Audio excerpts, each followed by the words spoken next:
வணக்கம் ஃப்ரெண்ட்ஸ். இன்றைக்கி கோவக்காய் பொரியல் பண்ண போகிறோம். கோவக்காய் ஒரு 1/4 கிலோ எடுத்திருக்கேன். இதை கட் பண்ணிவிட்டு உங்கள்கிட்ட காட்டுறேன். தண்ணி கொதிக்க வச்சுருக்கிறேன். இப்போ வந்து இதை கோவக்காவை கட் பண்ணி தண்ணி கொதிக்கிறதில் போட்டு ஒரே லைட்டாக ஒரு வேக்காடு வேக வைக்க போகிறோம். தண்ணி குடிச்சிக்கிட்டு கட் பண்ணி நீல வாக்குலையே கட் பண்ணி வச்சுருக்கிறேன். கோவக்காய் எப்படி வாங்கினாலும் லைட்டாக சிவப்பாக வந்துடும். அது எப்படி பார்த்தாலும்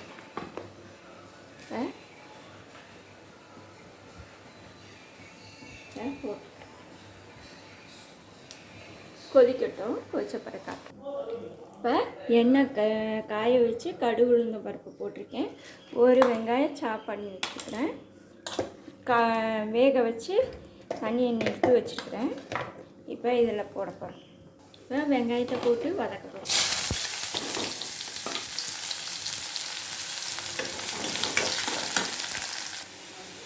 நல்லா வெங்காயம் வதங்கிடுச்சு.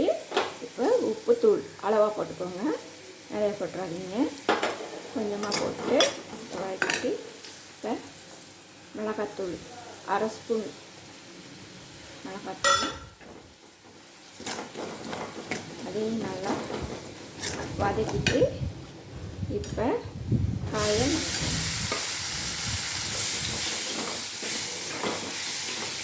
நம்ம வேக வச்சுட்டனால ரொம்ப நாள் வேக வைக்கிறது தேவையில்லை.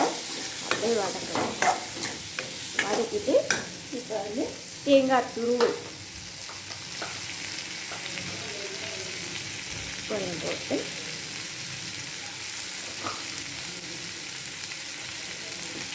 அவ்வளோதான். செம சூப்பராக இருக்கும். கோவக்காய் பொரியல் ரெடி ஆகிடுச்சு. சாப்பிட வாங்க எங்கள் வீட்டுக்கு.